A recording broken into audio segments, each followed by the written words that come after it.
Allô, allô, allô tout le monde, j'espère que vous allez bien. Bienvenue dans ce live où on va parler des signes moins courants des chiens qui sont stressés.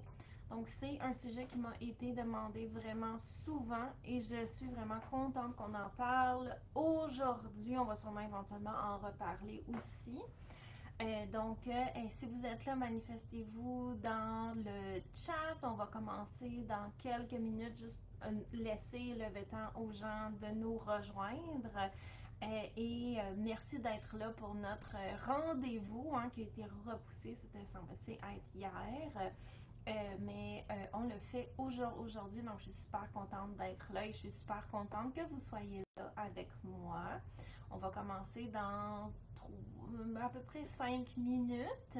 Donc, si vous nous écoutez en rediffusion, vous pouvez avancer au fond pour les 25 premières minutes. Donc, aujourd'hui, comme je le dis, on va parler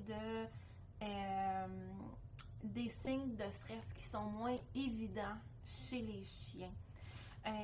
Et il y aura beaucoup de parallèles à faire avec les êtres humains aussi parce que les différents signes, les différentes manifestations dont on va parler au niveau de comment ça va se traduire dans le langage va être différent, mais les mécanismes sont les mêmes.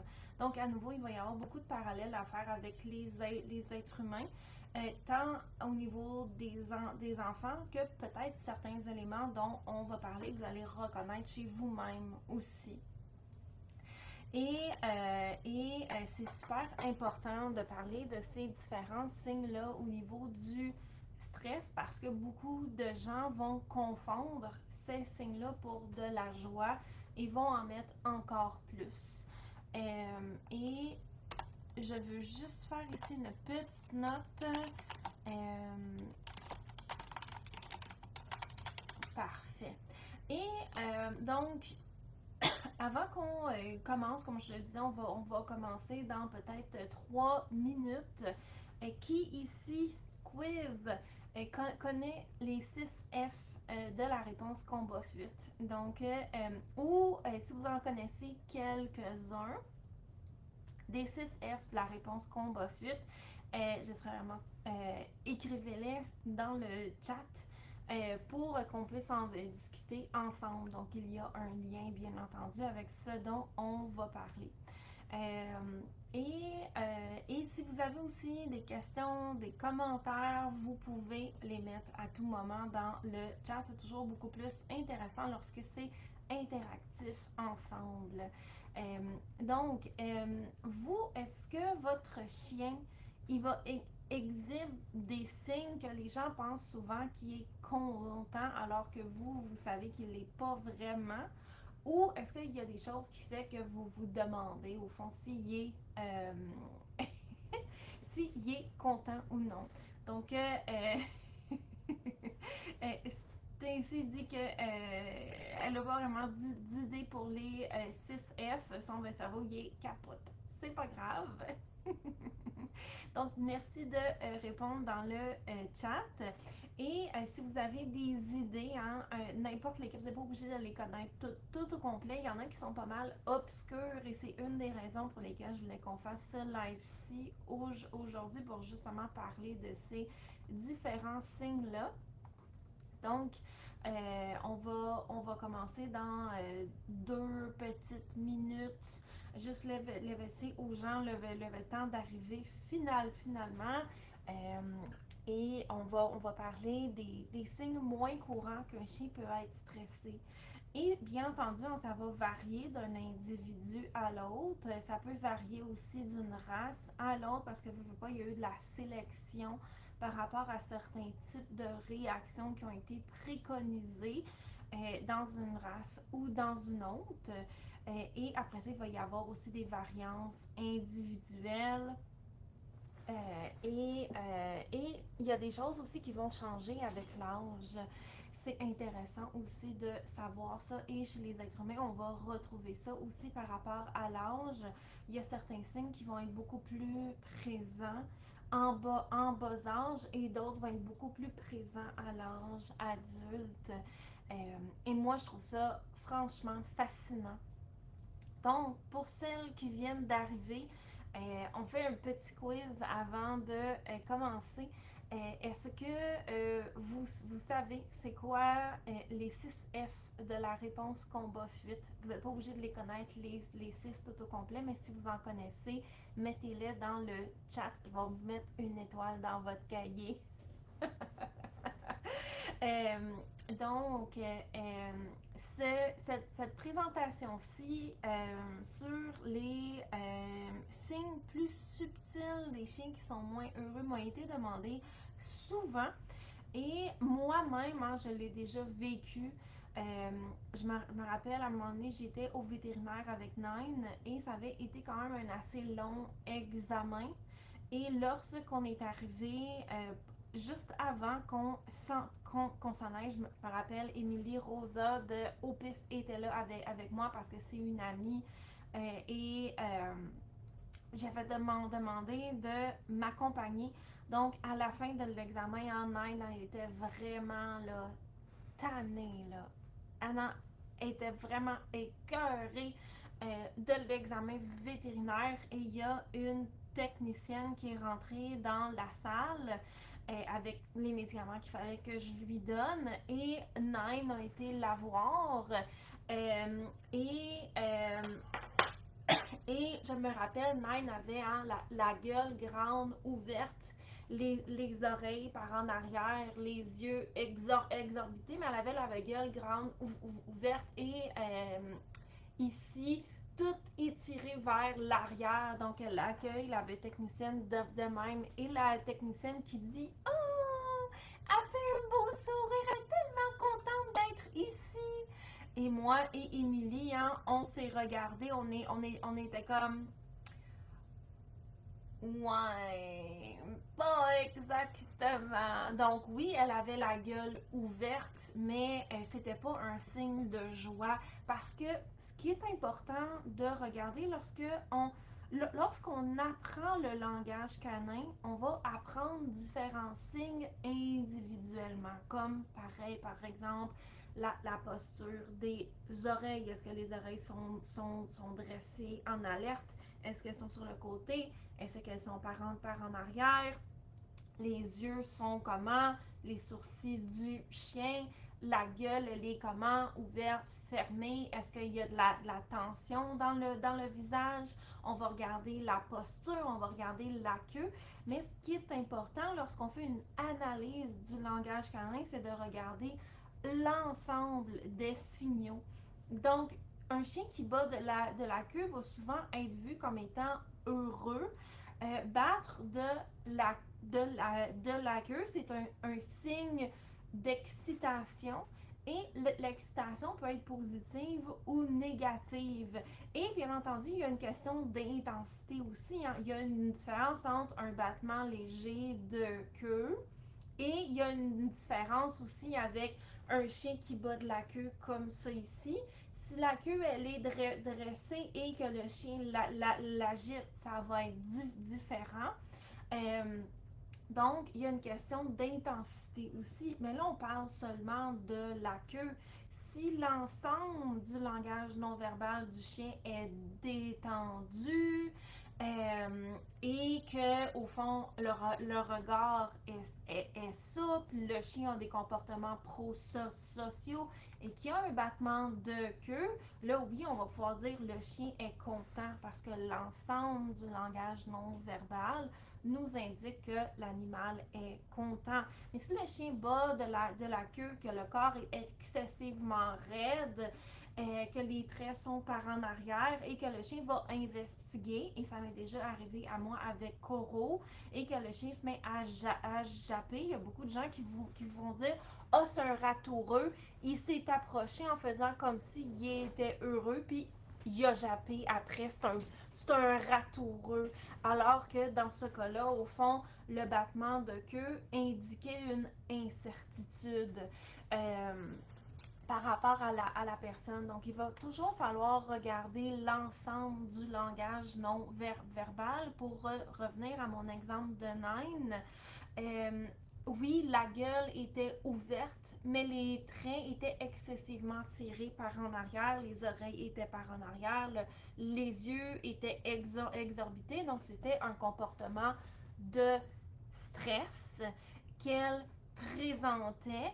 Et il y a des chiens comme Nine aussi qui battent continuellement de la queue. Donc ça ici, elle est comme ça.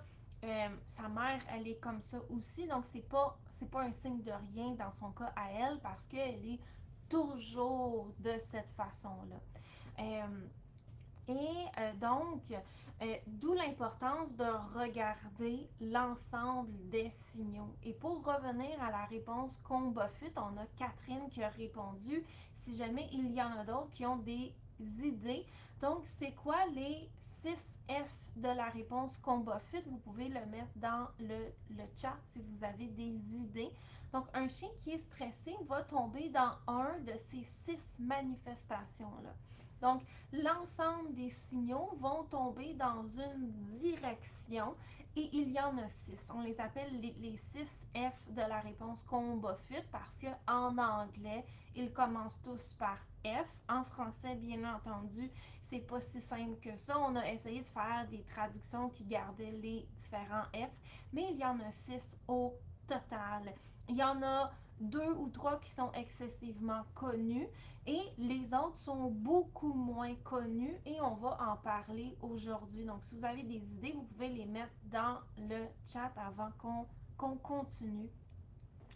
Et souvent, ça va nous aider parce que ces types de comportements-là vont souvent être pris pour un chien qui soit est heureux ou un chien qui est désobéissant ou un chien qui est à l'aise ou un chien qui est super content ou alors un chien qui a plein d'énergie puis qui a besoin d'être stimulé alors que au contraire ce chien-là il est pas bien en ce moment et c'est la façon qu'il va au fond le présenter.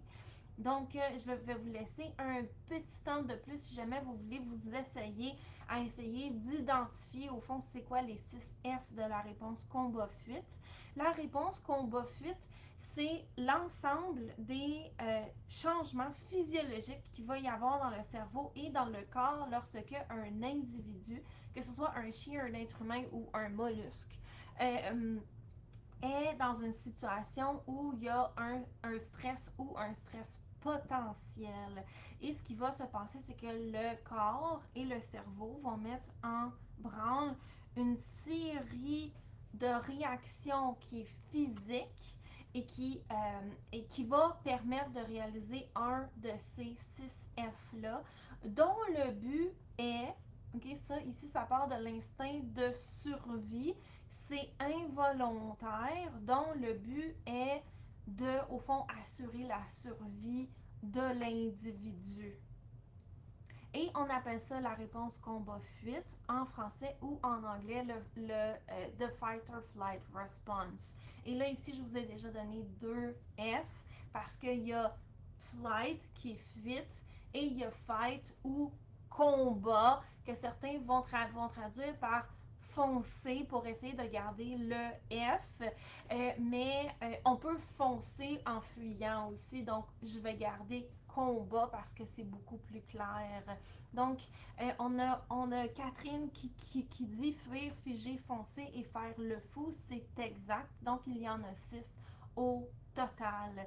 Les 6 F sont combattre, donc fight en anglais. Celui-là ici, il est très très très connu. On va pas nécessairement passer beaucoup de temps à le décrire aujourd'hui parce que la majorité d'entre vous êtes capable de voir les signes d'un chien qui va progressivement tomber dans ce qu'on appelle des comportements dans la branche de l'agressivité. Mais ce que ce que je veux dire, c'est que de la même manière qu'il y a une échelle de contentement chez les chiens aussi, hein, entre par exemple chez un chien qui est heureux, on a un battement léger, on a aussi un battement qui est beaucoup plus grand, on a la queue en hélicoptère, il y a la queue qui est dressée. Euh, on va avoir aussi toute une échelle de comportement dans tous ces signaux-là y compris pour combattre. Donc, un chien qui se raidit et qui va mettre son poids sur ses pattes avant en bombant le torse, il n'est pas en train de vouloir manger la face de votre voisin, mais il va commencer à exhiber des signes de hey, il y a peut-être quelque chose là, et de posturer. Donc, on est dans des signes très légers et c'est très, très, très rattrapable. C'est pas parce qu'un chien fait ça qu'il est agressif, là. Ça aussi, je veux être vraiment très, très claire. Mais plus vite on est capable de voir ces signaux-là, plus vite on est capable d'intervenir avant que le chien, au fond, rentre de plus en plus dans son émotion. Et cette notion-là en réactivité, elle est essentielle. Si vous commencez à avoir des comportements d'alerte chez votre chien qui est réactif, vous voulez intervenir à ce moment-là.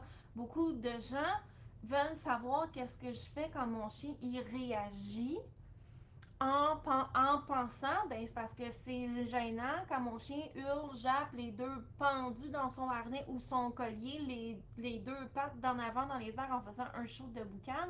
Et souvent, on va leur dire, c'est parce que c'est avant ça qu'il faut intervenir, parce qu'il y a une échelle dans tous ces comportements-là. Donc, ce qu'on appelle la séquence de réactivité. Et euh, et donc, ça ici, c'est important de comprendre qu'il y a une nuance dans tous ces comportements-là qui vont aller de j'ai vu quelque chose qui est bizarre, je suis alerte, je me dresse, les oreilles sont par en avant, on va mettre le poids sur les pattes par en avant, puis être un petit peu comme c'est quoi qu'il y a là-bas? On a des débuts de comportement de combattre, mais on n'est pas dans l'agressivité là, jusqu'à, au fond, un chien qui va plonger, par admettons, un chien qui est agressif, qui va tomber en proactivité, à foncer par en avant pour aller attraper l'autre et se battre, là, qui est comme l'autre extrême jusqu'à la morsure. Il y a plein de choses là-dedans. Donc, le premier combat est quand même pas mal connu. Le deuxième, c'est la fuite. C'est tous les comportements du chien qui essaye de s'esquiver parce qu'il y a quelque chose qu'il n'aime pas. Et ça, ici, on va le voir en cas d'un gros. S'il y a quelque chose, souvent dans l'environnement qui va faire peur au chien, le chien va essayer de s'en aller. Il y a beaucoup de jeunes chiots aussi qui ne connaissent pas beaucoup le monde en général, qui vont avoir des comportements d'évitement par rapport aux portes, certaines textures au sol, les bouches d'égout si vous êtes en ville. Et ça ici, c'est très courant. Donc, au fond, l'animal va beaucoup exhiber des signes pour essayer de s'en aller et potentiellement aller se cacher aussi. Donc, c'est tout ce qui tombe dans l'évitement de la situation, on va le voir là-dedans. En général, c'est quand même assez visible. Euh, je vous dirais que l'erreur souvent que les gens vont faire va être d'essayer de inciter le chien à y aller et de l'appâter au fond avec un biscuit. Ce n'est pas nécessairement une mauvaise chose, mais on ne veut pas nécessairement non plus associer le biscuit à j'essaie de te leurrer pour te faire quelque chose que tu ne veux pas parce qu'on ne veut pas non plus empoisonner la nourriture. Dans le cas d'un chiot, ce qu'il a besoin, c'est de temps et d'apprivoiser au fond ça avec vous, ce qui est beaucoup plus euh, pratique à long terme que d'essayer de leurrer le chien avec des biscuits par-dessus la bouche d'égout. Par exemple, tout comme à Montréal, il y a des endroits où c'est des grillages, il n'y a rien en dessous. C'est normal que le chien trouve ça bizarre. Surtout les chiots. Donc, ceux-là ici sont quand même pas mal connus. Ils sont évidents et il y en a d'autres qui le sont moins. Donc, on va y aller avec figé, qui semble assez simple. Hein. Souvent, on va dire, figé, c'est un comportement de désespoir. C'est l'ultime chose. C'est pas exactement vrai parce que il y en a d'autres aussi. Donc, dans tous les comportements où le chien va figer, c'est souvent un chien qui va essayer de fuir, mais il est pris dans une situation où il ne peut pas. Donc, ça va être comme la suite logique à fuir lorsque le comportement n'est plus possible et le chien va figer. Et là, ici, il y a une différence entre un chien qui fige parce qu'il n'est pas bien et un chien qui fige parce qu'il sait que s'il fait la roche, vous allez lui donner ce qu'il veut. D'où l'importance d'être capable de lire le langage canin. Donc, on veut être capable de reconnaître les signaux de stress. Si le chien fait la roche en regardant dans la direction où il veut aller, les oreilles sont par en avant, il veut aller vers X, et lorsqu'on essaie de l'encourager à nous suivre, il nous ignore, mais aussitôt qu'on bouge dans la direction où il veut aller, il est tout content parce qu'il voulait aller sentir des pupilles à la bonne fontaine. On n'est pas dans un cas d'un chien qui a figé. On est dans le cas d'un chien qui a appris que s'il fait la roche, moment va finir par lui donner ce qu'il veut. Les deux peuvent être très similaires, d'où l'importance de lire l'ensemble des signaux et la situation et les antécédents aussi. Donc les antécédents vont être très importants parce que dans un cas de chien qui fait la roche parce qu'il veut aller dans une direction vite, euh, dans une autre direction que celle que vous voulez aller, c'est quoi les antécédents où la situation s'est reproduite avant. Et un autre exemple de chien qui, là, vont figer et qui est souvent mésinterprété, c'est les chiens qui vont figer à la pression. Et ces chiens-là sont souvent interprétés comme étant désobéissants. Euh, et les gens vont insister pour que le chien fasse ce que nous, on veut, et ce faisant, ils vont ajouter de la pression. Et souvent, les chiens dans ce type de comportement, dans ce type de situation, vont avoir des comportements d'évitement. Donc, ils vont ressembler à essayer de fuir, ils vont regarder ailleurs, ils vont comme essayer de bloquer un peu mentalement ce qui se passe, mais ils vont aussi être figés et refuser d'avancer, de bouger. Et ça, je voudrais qu'on le voit surtout sur les races qui sont quand même assez sensibles. Et là, attention, beaucoup de races qui sont jugées comme étant indépendantes ont en fait tendance à figer lorsqu'il y a de la pression et les gens vont souvent dire ah, oh, c'est parce que c'est telle race, c'est des indépendants, ils n'écoutent pas. Alors que si on regarde les antécédents de la situation et l'ensemble du langage canin qui peut être assez subtil, en fait, le chien il est figé à la pression.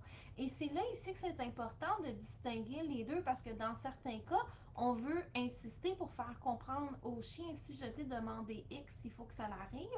Ou dans certains cas, le chien il est figé et plus on va insister, plus on va mettre de la pression. Et même si le chien qui euh, au fond, va être excusez, il y a quelque chose il y a un commentaire qui m'a distrait, je vais y revenir. C'est un bon commentaire. Même un chien qui est figé à cause de la pression, si on continue à en mettre, va peut-être finir par faire ce qu'on veut. Et le langage canin va être très par en bas, hein, il va quasiment pas ramper, mais il va être très par en bas. Les fois suivantes, ça va être pire parce qu'il y a un antécédent de pression qui va s'installer. Et ça, ici, je le vois surtout dans des situations où le chien il est dehors et qu'on lui demande de rentrer à l'intérieur. Et beaucoup de gens, ils vont dire ah, ben c'est parce que c'est un jeu pour lui, puis il m'écoute pas quand je lui demande de rentrer. Il demande pour rentrer, j'ouvre la porte. Et après ça, on le voit, le chien a un petit geste par en arrière et il reste figé là pendant que la personne dit viens-t'en, là, viens. Et la personne va refermer la porte et le chien va redemander à rentrer. Vous savez qu'on a une espèce de cirque. Et ça, ici, je l'ai vu souvent. Je le vis moi-même avec Rinat de temps en temps, ça y arrive. Je l'ai vu avec des huskies aussi. Donc, un bon exemple de race qui est vu comme étant indépendant. Mais il faut faire attention dans certaines situations. Est-ce que c'est vraiment de la désobéissance ou est-ce que le chien y est figé à cause de la pression? Souvent, dans le cas de la pression, il y a une insistance aussi de la part de la personne. Ou alors, un autre cas où on le voit, c'est lorsqu'on veut que le chien débarque de la voiture. Donc, ces situations-là, c'est important de les reconnaître parce que dans ces cas-là, on va faire autre chose. On a Christine qui dit un chien qui fige un moment peut aussi être en train d'évaluer une situation. Est-ce que c'est OK ou non? Donc, dans un comportement comme celui-là, oui, le chien va avoir de l'air figé, mais c'est pas du figé de la réponse combat-fuite. Le chien, il est en alerte, il est en train de regarder et d'évaluer. Donc là, on est au fond au début de la séquence de la réponse combat-fuite parce que le chien a repéré une menace potentielle et il va examiner c'est quoi avant, au fond, de inconsciemment décider si c'est dangereux ou non. Et si la réponse est oui, là, la réponse combat-fuite va être engagée dans les 6 F. Souvent, lorsqu'un chien ou un être humain ou n'importe quel animal est alerte, le corps va être légèrement tendu. Le langage non verbal va être souvent dans la direction de la chose. Les oreilles, dans le cas des espèces qui ont les oreilles mobiles, donc pas nous, vont être dressées dans le cas des chiens. Et l'individu va utiliser souvent son sens principal pour investiguer et ses autres sens aussi. Et il va falloir, et c'est important aussi de reconnaître les comportements d'alerte pour justement dans des cas de réactivité, par exemple, pas sauter aux barricades, mais être là pour, oui, accompagner le chien et faire, ben oui, il y a eu un bruit, je l'ai vu. Dans des cas où il y a un truc qui est soudain, où la menace, elle est claire, la phase d'alerte va être éliminée complètement, bien entendu, pour avoir une réponse tout de suite. Euh, et ça, ici, ça va dépendre de la situation. Tout ce qui est dans la séquence combat fuite, il y a des éléments qui vont être plus longs ou plus courts selon le contexte et l'individu. Donc, c'était une bonne observation, Christine, merci. Donc, ici, on était dans le figé. Donc, on va passer à un autre qui est celui qu'on appelle en anglais le flop. Celui-là ici, il est beaucoup moins connu. Donc, je vais juste aller chercher une petite traduction. Donc, en français, on pourrait parler d'un effondrement. Fait qu'on pourrait garder notre F de effondrement à cet endroit-là. C'est l'inverse de figé. Lorsqu'un animal est figé, il va être tendu, alors que dans un état d'effondrement, là, tous les muscles vont se relâcher. Et souvent aussi, c'est là qu'il y a un certain abandon. Et c'est là souvent, là, lorsque les gens vous relatent des événements stressants, là, les gens, ils vont vous dire « Hey, j'ai figé ». Puis après ça, mes jambes sont devenues toutes molles. Donc, on a à la fois la phase de figé et d'effondrement qui vont suivre. L'effondrement va aussi souvent arriver après un événement stressant. Mais ce qui est intéressant des événements de l'effondrement, qui est quand même un événement, quand il y a beaucoup de stress, c'est que souvent on va avoir des débuts de figé, effondrement, c'est comme pas sûr entre les deux lorsque on va faire de l'immersion et ça va rentrer dans l'inhibition. Donc, pensez à lorsque vous arrivez dans une salle, par exemple, il y a plein de gens que vous connaissez pas, vous allez avoir tendance au début à être plus timide et regarder ce qui se passe parce que vous n'êtes pas nécessairement à l'aise et vous allez aussi rechercher la compagnie de quelqu'un que vous connaissez comme sécurité. On le voit aussi chez les chiens qui, lorsqu'ils arrivent dans un nouvel endroit, vont être beaucoup plus réservés. Donc là, on est comme, c'est pas nécessairement une mauvaise chose, l'inhibition, mais on est comme à mi-chemin entre figé et effondrement. Et un autre signe d'effondrement dont on ne parle pas souvent, qu'on voit beaucoup chez les jeunes enfants et chez les jeunes chiots, c'est lorsque l'individu va s'assoupir, donc se mettre à dormir dans une situation qui est très stressante parce que il se sent pris, il ne sait pas trop comment s'en aller de là et il va se mettre à s'endormir en attendant que ça passe. Et souvent, les gens vont penser que l'animal, et on le voit comme j'aime beaucoup chez les chiots et les enfants, est à l'aise parce qu'il se veut dire, ah ben s'il dort, il doit se sentir bien, alors que ça va être, dans ce cas-là, un comportement de stress. Au niveau du langage non verbal du chien, c'est pas exactement visible et on va surtout faire la distinction en regardant l'ensemble du contexte et les antécédents aussi.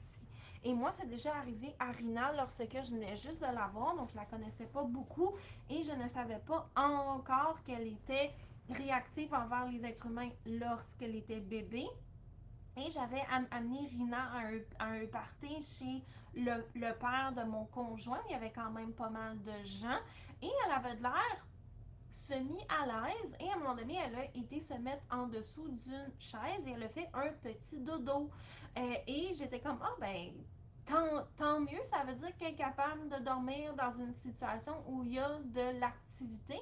Et beaucoup plus tard, des semaines après, lorsque je me suis rendu compte que Rina était réactive envers les êtres humains, j'ai compris que en fait, lorsqu'elle s'est assoupie et elle a dormi, c'est pas parce qu'elle était à l'aise, donc elle s'est laissée aller pour faire dodo après avoir joué. C'était une manifestation de stress. Donc ça ici, on en parle moins. Et c'est important d'être capable de le reconnaître. À nouveau, on va plus le voir chez les chiots et chez les jeunes enfants aussi. Donc, on a vu en combattre, on a vu s'enfuir ou fuir, on a vu figer, on a vu l'effondrement. Donc, maintenant, on va voir faire le fou, qui est une autre manifestation de stress qui est beaucoup moins connue. Et celle-ci aussi va être courante chez les chiots et chez les jeunes enfants.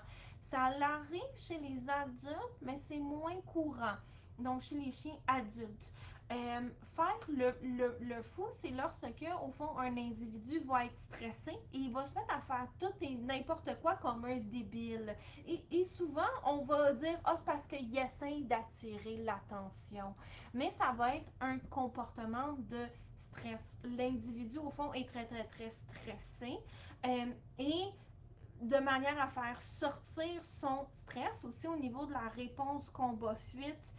Il va y avoir beaucoup de mécanismes qui vont se mettre en branle pour inciter du mouvement dans le corps. Donc, l'individu va sortir son stress en faisant tout et n'importe quoi. Bonjour à Sarah qui vient d'arriver. Je suis super contente que tu sois là.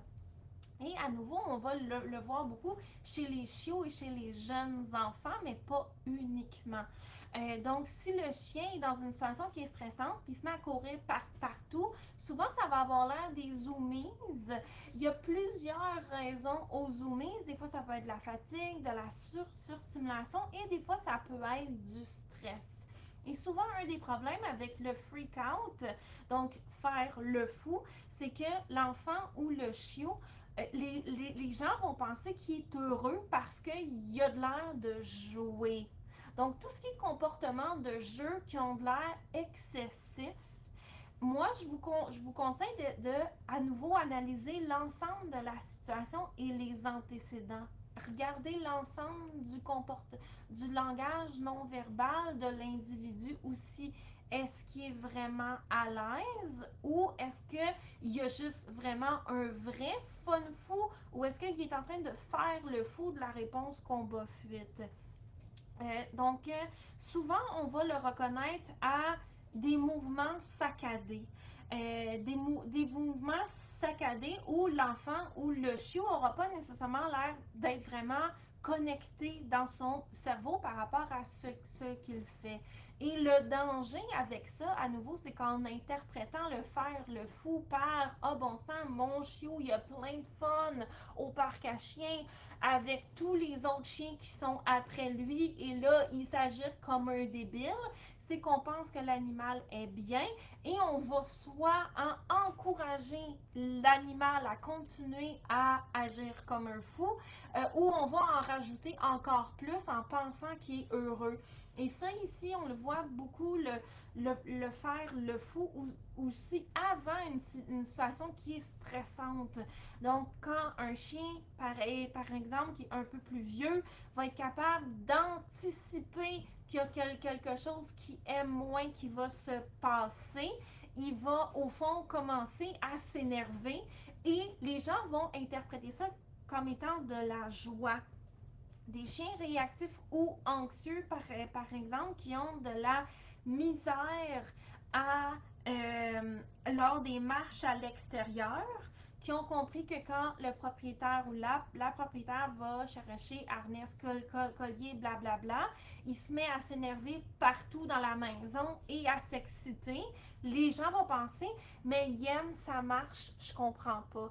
Donc, il va falloir faire attention et se demander est-ce que ça tombe dans le faire le fou. Euh, donc là, on a Catherine qui dit « Quand mon chien fonce sur la visite, les oreilles couchées, en posture basse, en emportant un jouet, en leur sautant un visage, en cognant les gens qui se penchent, ça ressemble vraiment à faire le fou. » Oui, et ici, tu as un mélange probablement de faire le fou avec de l'excitation et tu as probablement aussi du fun là-dedans dont on va parler dans pas long. Mais ce qui est compliqué avec le faire, le fou ou le fun dont on va parler dans pas long, donc l'apaisement, c'est que ça ressemble beaucoup à des comportements heureux. Donc, il va falloir connaître l'ensemble des signaux du langage non verbal de l'individu dans des situations où il est stressé et qu'on le sait qu'il devrait être stressé pour être capable d'aiguiser notre œil, de quoi il y a de l'air dans des situations où il est vraiment bien, de quoi il y a de l'air après la situation aussi. Est-ce qu'il est heureux, il est content, il est détendu ou est-ce qu'il est complètement vidé de son énergie, il gère, genre il dort pendant 3 jours, donc on a du effondrement ici post-stress, ou est-ce qu'il est surstimulé puis il court partout comme un débile. Donc là, ici, on va parler de surstimulation. Donc ça ici, ça va nous donner des exemples et bien entendu les antécédents. Est-ce que au fond, Agathe, dans ce cas-ci, est-ce qu'elle est à l'aise avec la visite? En général, est-ce qu'elle est réactive envers les étrangers ou est-ce que c'est juste parce qu'elle ne gère pas? Donc, est-ce que c'est du stress? Est-ce que c'est de la surstimulation? Est-ce que c'est un beau cocktail de tout ça en même temps? Parce qu'un chien peut exhiber des signes qui sont dans plusieurs catégories en même temps. Et c'est ça ici qui n'est pas évident. D'où l'importance à nouveau d'observer l'ensemble du langage non verbal de l'animal et de connaître les antécédents de la situation. Donc, pour continuer dans le faire le fou, mais c'était une excellente observation de la part de Catherine, on veut faire attention aux mouvements saccadés. On veut faire attention aussi chez les jeunes chiens. On va voir aussi quand un chien tombe en faire le fou par rapport aux autres chiens et essaye de demander laisse-moi tranquille, laisse-moi tranquille, laisse-moi tranquille, il va avoir tendance à attraper le poil proche de la gueule en faisant des mouvements de gueule comme ça, ici. Les gens vont penser que le chien joue. Ce qui est encore plus compliqué, c'est que si on fait un test de consentement et qu'on retire le chien, et qu'on le laisse aller, il va retourner à l'autre chien qui l'achale pour essayer d'attraper son poil de joue avec ces mouvements-là. Donc, on va penser, oh non, il a envie de jouer, mais en fait, c'est qu'il est fatigué et il n'est pas content et il est en faire le fou. Il essaie de demander à l'autre, laisse-moi, laisse-moi, laisse-moi, laisse-moi, laisse-moi, laisse-moi, laisse-moi, mais de manière frénétique. Donc, il y a vraiment une frénésie d'en faire le fou. Ou une autre chose aussi qu'on va voir chez certains chiens, c'est lorsqu'ils font des mouvements saccadés en courant et qu'ils, au fond, vont de temps en temps faire des mouvements de tête comme ça ici que je ne referai pas parce que j'ai mal à la tête et mal au cou. Mais on le voit quand le chien fait ce type de mouvement-là. Et ça, on le voit chez les adultes. C'est plus subtil parce que les adultes vont avoir tendance, lorsqu'ils tombent en faire le fou, à être moins exubérants parce qu'on a beaucoup d'inhibition. Mais c'est quand même assez présent. Euh, Pensez aussi à, est-ce que ça vous est déjà arrivé d'être dans une situation qui est stressante? Vous avez dit ou fait des niaiseries ou raconté des affaires qui étaient personnelles et que vous vous êtes dit par après, mais pourquoi que j'ai fait ça? C'est parce que vous êtes tombé en faire le fou et que vous étiez stressé, donc vous êtes mis à faire tout et n'importe quoi. Et moi, je suis un peu comme ça ici. Plus je suis stressée, plus je suis fatiguée aussi, plus je deviens verbomoteur. Donc, tendance individuelle ici à tomber en faire le fou. Donc, celui-là ici, il est vraiment très intéressant à connaître, surtout pour les propriétaires de jeunes chiens et les propriétaires d'enfants, les parents d'enfants, parce que celui-là, c'est un des plus faciles à méprendre pour de la joie.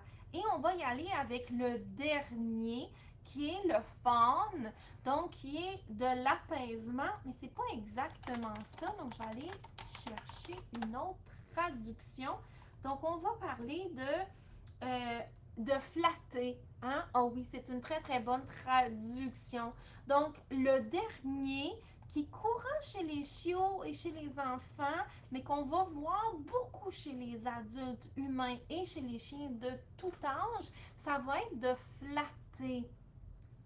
Donc, lorsqu'il y a une situation de stress, la personne qui est stressée, qui va identifier comme étant la source de stress le comportement d'une autre personne, va vouloir apaiser cette personne-là en la flattant et la cajolant et en cherchant à se faire rassurer.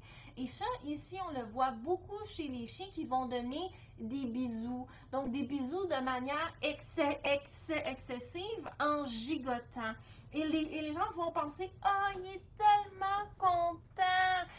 Mais pas toujours. Des fois, le chien, il est stressé et il est en train de flatter et d'essayer d'apaiser.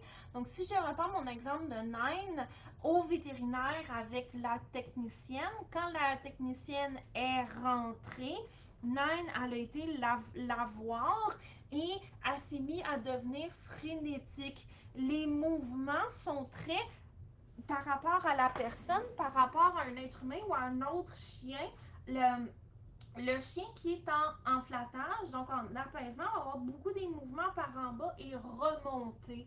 Et ça, ici, on voit beaucoup ça chez les chiens de tout âge. Il y a une tentative d'amadouer là, une personne ou un autre chien. Les chiots vont le faire énormément. Et les gens, ils vont faire, oh, il donne des bisous. Mais il n'est pas en train de donner des bisous, il est stressé. Donc, c'est un comportement qu'on voit beaucoup chez les chiots de ramper vers un autre chien et d'aller licher ici le dessous de son menton. Et souvent, le bout de la queue va frétiller aussi. Donc, on ne va pas avoir l'ensemble de la queue, mais des fois, oui, qui va bouger. Souvent, ça va juste être le bout qui va frétiller. Mais là, ici, là, je ne veux pas qu'il y ait personne qui capote si le bout de la queue de votre chien frétille. Moi, Rina et Ellie aussi, mais surtout Rin, si elles sont couchées en petite boule dans une pièce, puis que je passe, puis je le regarde, je fais « Oh, t'es donc bien mignonne! » Mes chiennes vont rester couchées parce que c'est des adultes, puis il y a comme juste le petit bout de la queue qui va balayer. Ils sont pas stressés, là. L'ensemble du langage non verbal du chien est détendu. À nouveau, ce qu'on veut regarder, c'est l'ensemble de la situation du langage non verbal. De la même manière qu'un chien qui donne des bisous, ça ne veut pas dire qu'il est en amour avec vous. Des fois, il y a une tentative d'amadouer ou de se faire rassurer. T'es pas dangereux, hein? T'es pas dangereux, hein? T'es pas dangereux, hein? Regarde, je suis un tout petit mignon, chou mignon, précieux, que j'ai jamais rien fait à personne. Et ça, ici, on le voit chez les chiens qui sont pas nécessairement, ils ont pas sont pas nécessairement à l'aise avec des étrangers ou avec d'autres chiens sans en avoir peur à 100%. Donc, ils vont chercher à se faire rassurer que la personne ou le chien n'est pas dangereux en allant au devant et en se présentant de manière regarde, je suis inoffensif, je suis inoffensif. Et dans le cas de la visite, souvent, au fond, ce qui va arriver, c'est que les gens vont penser que le chien est heureux, fait qu'ils vont en mettre. Et là, ça va créer une escalade d'excitation. Et le chien va rester dans l'amadouement et le faire le fou en même temps ou il va disjoncter. Et dans le cas des autres chiens, ce qu'on va voir souvent, une des conséquences du chien qui va amadouer et flatter, c'est que les tentatives d'amadouement vont être très, très, très frénétiques et l'autre chien va trouver ça fatigant. Et plus il va dire aux jeunes chiots, parce qu'on le voit souvent chez les chiots, va-t'en là, laisse-moi tranquille. Plus il va dire aux chiots de sacrée patience en bon français, plus le chiot va stresser et plus le chiot va chercher à amadouer et ça crée un cercle vicieux. Donc, il va falloir intervenir avant que l'adulte se fâche parce que sinon, qu'est-ce qui va se passer? Plus le chiot tente d'amadouer, plus l'adulte il commence à devenir impatient. Donc, plus le chiot amadoue jusqu'à temps que l'adulte fasse Aïe! Puis le chiot fait Je savais que t'étais un pas fin! Et on veut pas de ce type de situation-là parce que ça peut dégénérer. Donc, on va aller protéger le chiot contre lui-même. Euh, chez les êtres humains, ça va être, surtout chez les adultes, ça va être très, très, très présent. Pensez, lorsque vous avez eu une situation de stress et là, vous êtes mis à capoter, ah bon sang, qu'est-ce que les gens vont penser? Ou si votre chien a réagi, euh, puis que là, au fond, vous étiez en train de... euh, et vous étiez en train d'expliquer tout au complet c'est quoi la réactivité à des passants dans la rue qui en ont rien à cirer pendant que votre chien est en train de continuer à exploser. Puis vous êtes comme vous vous sentez pogné là-dedans. Essayez de faire comprendre aux gens que c'est pas de la faute du chien. C'est parce que vous êtes en apaisement. Vous essayez d'apaiser ces gens-là inconsciemment et d'avoir leur approbation pour que votre stress baisse et qu'ils vous disent inconsciemment ah, c'est beau, je le comprends, c'est pas de ta faute et la faute de ton chien. Mais ce que votre chien a besoin dans cette situation-là, c'est que vous vous occupiez de lui et qu'on continue. Donc, comprendre la réponse combat-fuite, ça nous aide à comprendre aussi c'est quoi nos propres situations où nous-mêmes, notre stress prend le dessus.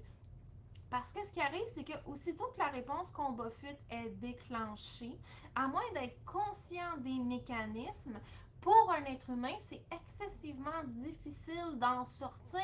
Raison pour laquelle, des fois, vous prenez des moins bonnes décisions. Vous êtes comme après coup. Mais pourquoi je me suis justifiée pendant une demi-heure à du monde? C'est parce que votre mécanisme de flattage, d'amadouement et d'apaisement était déclenché. Donc, c'est pour ça que vous l'avez fait. Alors que ce que vous auriez eu besoin de faire, c'est vous occuper de votre chien et vous en aller. Pourquoi? Parce que la décision rationnelle de se demander de quoi mon chien a besoin et je vais lui donner, c'est un processus d'analyse cognitif. Alors que la réponse combat-fuite, c'est l'instinct de survie. Et, et l'instinct de survie, en général, va toujours gagner sur la cognition. Sauf dans les situations où on est capable de reconnaître qu'est-ce qui est en train de se passer et de choisir consciemment de mettre une tonne de ressources cérébrales à se sortir de ça pour prendre une décision réfléchie. Les êtres humains sont capables de le faire à un certain degré, mais ce n'est pas sans faille. Donc, si c'est difficile à faire pour un être humain en temps normal, qui est l'espèce avec un des plus gros cerveaux sur la planète, imaginez pour un chien à quel point c'est difficile de rationaliser son stress. Donc, ce qui est important de reconnaître avec tout ça, c'est que le chien ne choisit pas de tomber en réponse combat-fuite. De la même manière que nous non plus, on ne choisit pas. Et si pour nous, c'est difficile de se sortir de ça, c'est encore plus difficile pour un chien. D'où l'importance de nous intervenir pour aider le chien. Donc, on a Catherine qui dit c'est probablement pour ça que mon chien n'arrive pas à se calmer avec la visite. Elle est stressée et son stress augmente avec la durée de l'exposition, même si on ne lui accorde pas d'attention. Oui, dans le cas de Agathe, je sais qu'elle est anxieuse et une des caractéristiques des chiens anxieux et des êtres humains anxieux aussi, c'est que dans une situation normale où un individu non anxieux finirait par réaliser, ben finalement, il n'y a rien là. À force d'être exposé à la situation dans le temps ou avec des expositions répétées, cette faculté-là à faire ah ben finalement il n'y avait rien, tout est correct, chez les individus anxieux, tant les chiens que les êtres humains, elle n'est pas bien présente. Ce qui fait qu'un chien qui est anxieux, même s'il y a exposition répétée à des situations qui sont anxiogènes, il ne va pas réaliser par lui-même que c'est correct. Donc, dans un cas comme celui-là, il va falloir s'aider avec des plans d'entraînement où on va faire de la désensibilisation de manière très, très, très orchestrée parce que, à nouveau, la faculté du chien de réaliser c'est correct, regarde, il n'y a rien là, il ne s'est rien passé, elle est défaillante. Et c'est la même chose chez les êtres humains. On peut prendre j'ai une amie qui a un trouble d'anxiété généralisée.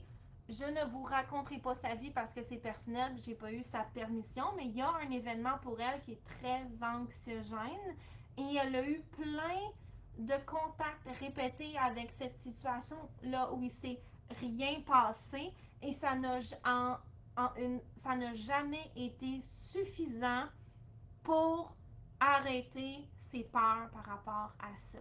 Donc, ce que ça va prendre dans ce cas à elle, on parle d'un gros cas quand même d'anxiété généralisée, ça va être de la médication et un plan de désensibilisation progressif. Et c'est pour ça que beaucoup de gens qui ont des chiens anxieux, les autres personnes, ils n'ont pas de l'air de comprendre c'est quoi parce qu'ils vont dire, ben là, ton chien va bien finir par réaliser qu'il n'y a rien là. Et justement, chez les chiens anxieux, cette faculté-là n'est pas présente parce que le chien, le j'anthropomorphise, va continuer à se compter des peurs par rapport à cette situation-là. La neutralité n'est souvent pas suffisante pour que le chien comprenne que c'est correct.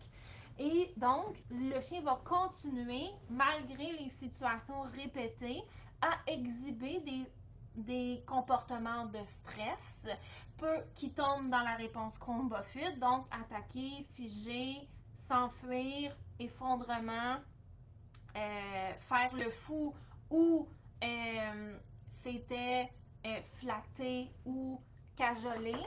Euh, et c'est très évident dans le cas de fuite ou dans le cas d'attaquer. Donc, tout ce qui tombe dans le combat, mais ça l'est beaucoup moins dans les autres. Ce qui fait que pour les propriétaires de chiens anxieux, c'est très difficile de comprendre ce qui se passe et de faire comprendre aux autres ce qu'il se passe. Parce que nous aussi, à nouveau, on a du stress. Et chez les êtres humains, le fait de se faire mettre à part par ses pairs, c'est un des plus grands aversifs.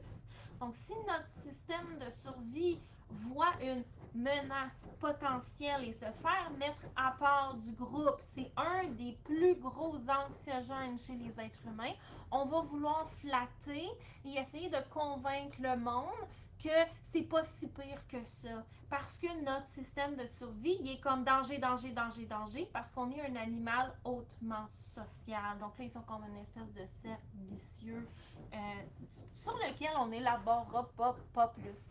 Donc c'était ça ici, les différents signes de stress qui sont moins connus chez les chiens, qui sont souvent mésinterprétés par rapport à de la joie, de l'énergie, souvent les enfants ou les chiens qui vont tomber en freak out, donc en faire le fou, les gens vont leur donner plus de stimulation parce qu'ils pensent que l'animal a de l'énergie à sortir, alors que en fait cet individu-là il est stressé. Donc on a vu attaquer, figer, s'enfuir, s'effondrer, faire le fou et cajoler, qui sont les 6 réponses au stress. Donc, si vous avez des dernières questions, c'est maintenant. Sinon, on va se laisser.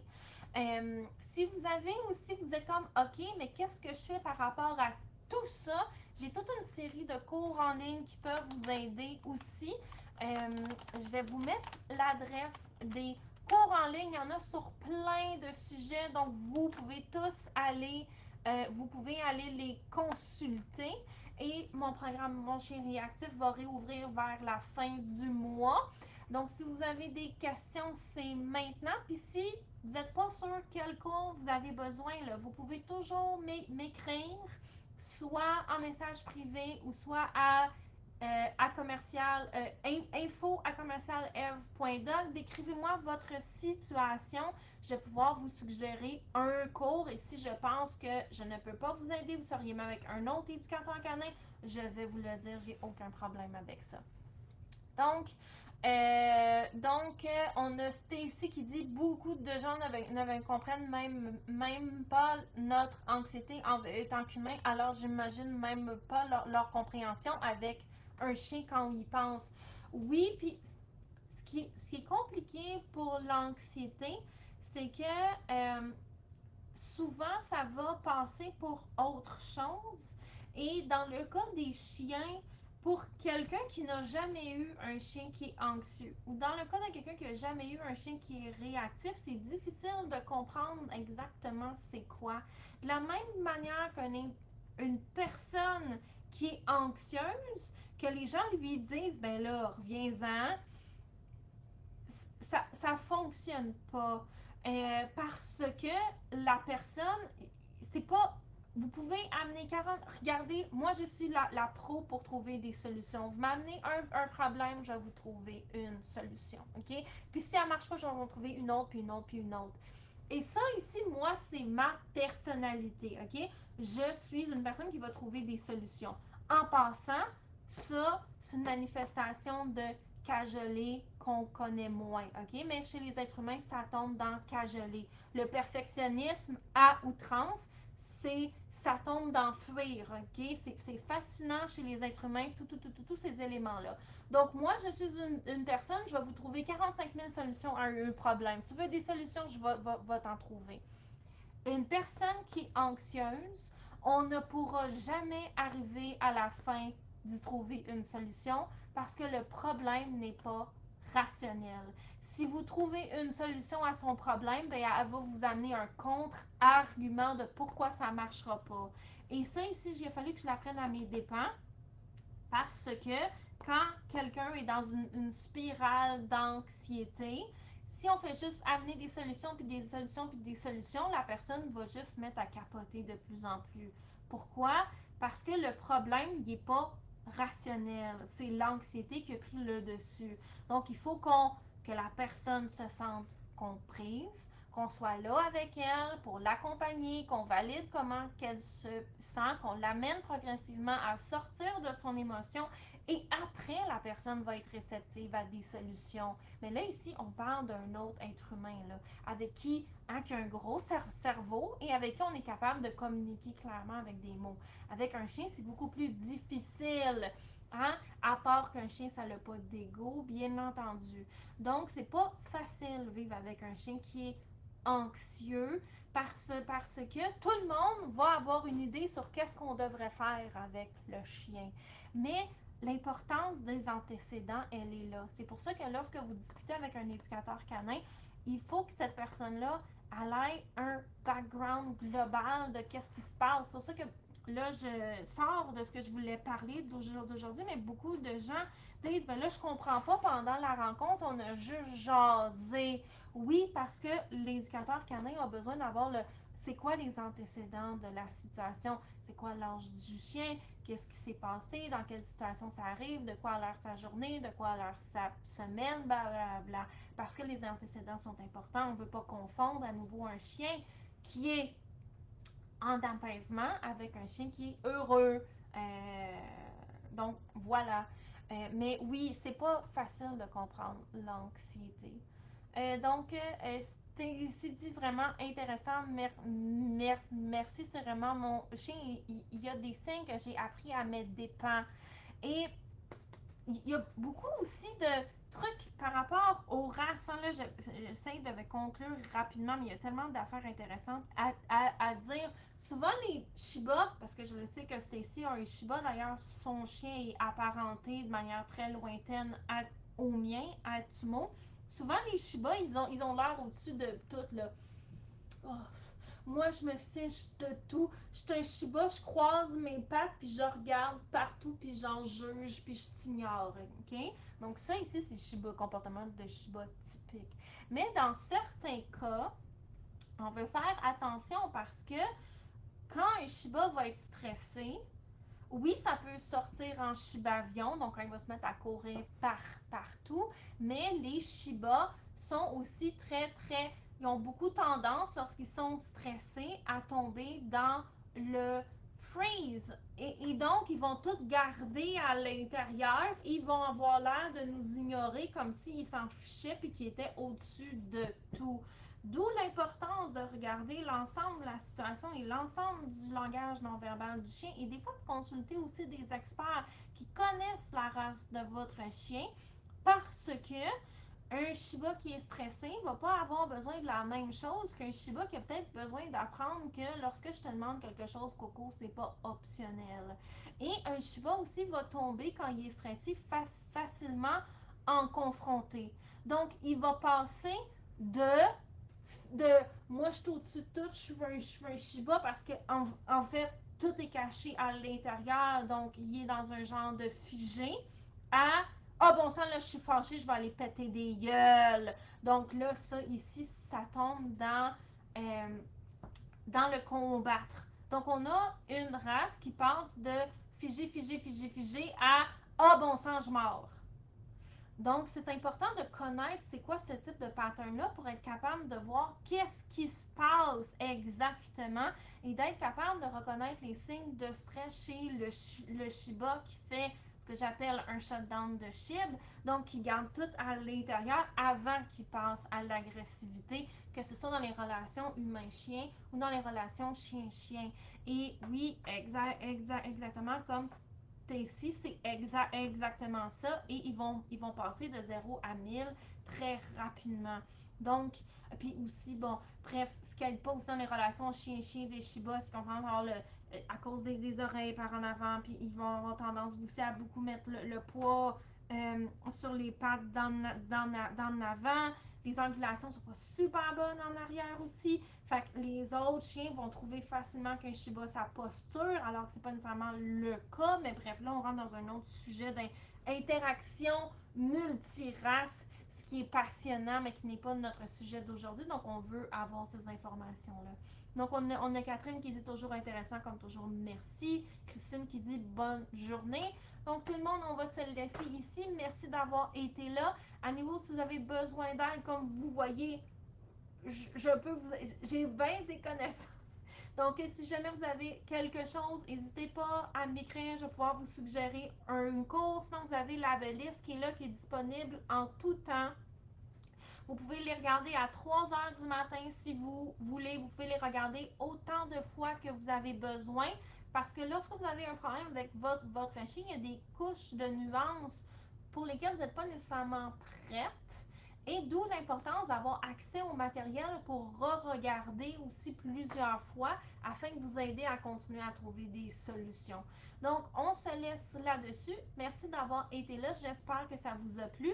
Et si vous avez des idées de sujets pour la semaine prochaine, écrivez-les-moi dans le chat. Si vous avez des questions, vous pouvez les mettre dans le chat aussi. Je vais y répondre même si la présentation elle est terminée. Bye bye! Bye!